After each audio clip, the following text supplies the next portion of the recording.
Allez, bonjour! Aujourd'hui, on plonge dans l'analyse d'un expert pour une course qui est juste légendaire et souvent imprévisible, le prix Annie Hutton. L'objectif, ce n'est pas seulement de trouver un gagnant, non. C'est surtout de décoder ensemble la méthode qui se cache derrière un pronostic qui, lui, est vraiment éclairé. Voilà la question à 1 million. Comment, avec 16 partants au départ, on passe de la simple intuition à une analyse qui est vraiment structurée? Eh bien, c'est ce qu'on va explorer. On va essayer de rentrer dans la tête d'un pronostiqueur pro. Alors, pour commencer, il faut poser le décor. Le prix Annie Hutton, ce n'est pas une course comme les autres. Ça se passe sur l'hippodrome de Pau, un lieu qui est réputé pour être exigeant et même unique dans le monde de l'obstacle. Le premier chiffre qui saute aux yeux, c'est ça, la distance.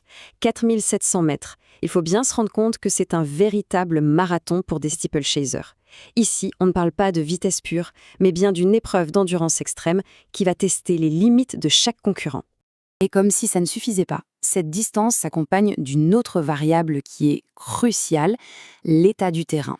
À cette saison, la piste de Pau, elle est souvent gorgée d'eau. On parle alors de terrain lourd. Et ça change absolument toute la dynamique de la course. Ça favorise la force, la résistance pure, bien plus que la vitesse. Pour vraiment saisir la spécificité de Pau, la meilleure chose à faire, c'est de le comparer à Hauteuil. Là où Hauteuil va demander de la puissance brute pour franchir des obstacles gigantesques, Pau, c'est un test d'agilité. Le tracé est sinueux, les obstacles sont rapprochés, tout ça demande une précision quasi chirurgicale de la part du couple cheval-jockey. Bon, on a décrit le défi, maintenant passons à la méthode pour le relever.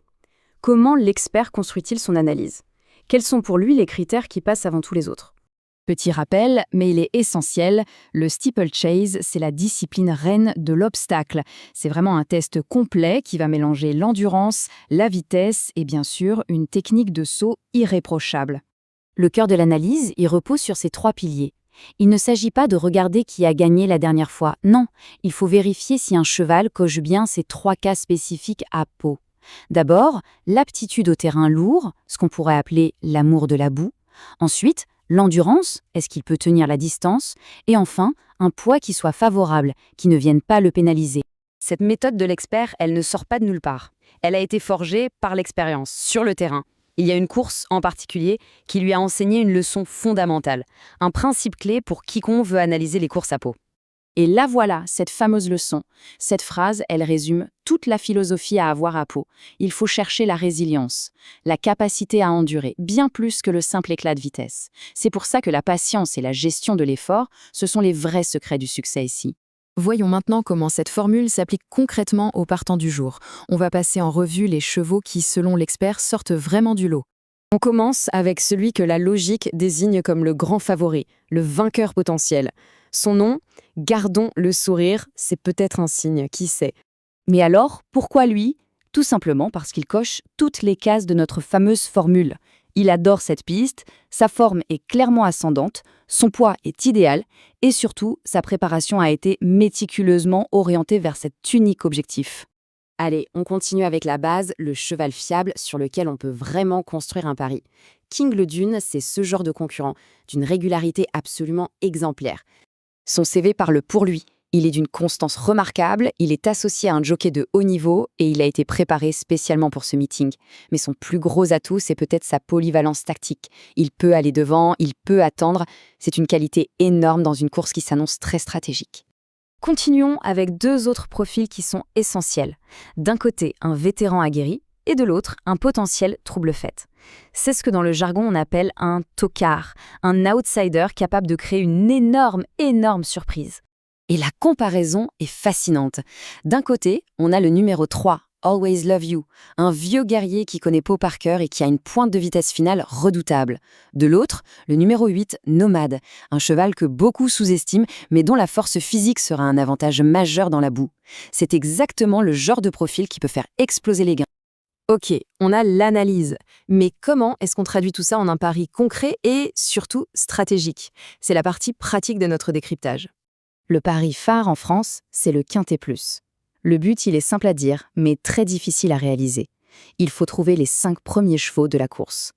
C'est justement cette difficulté qui rend les gains potentiels si attractifs. L'expert, lui, propose une approche combinée en sélectionnant 8 chevaux. On part de bases solides, les numéros 5, 6, 2 et 3. On y ajoute des outsiders clés comme le 8 et le 4, et puis on finit avec des jokers pour la surprise, le 7 et le 10.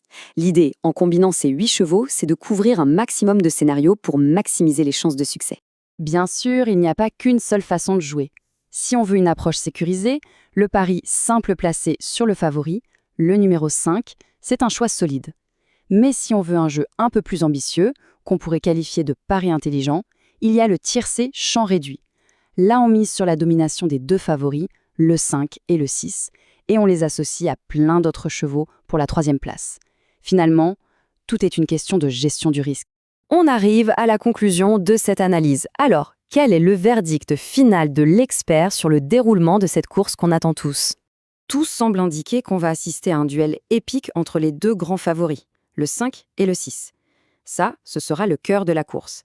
Mais il faut absolument garder en tête une chose. Le steeplechase, c'est une discipline où rien, mais alors rien, n'est jamais écrit. Un petit incident, une erreur d'osso, et toute la course peut basculer.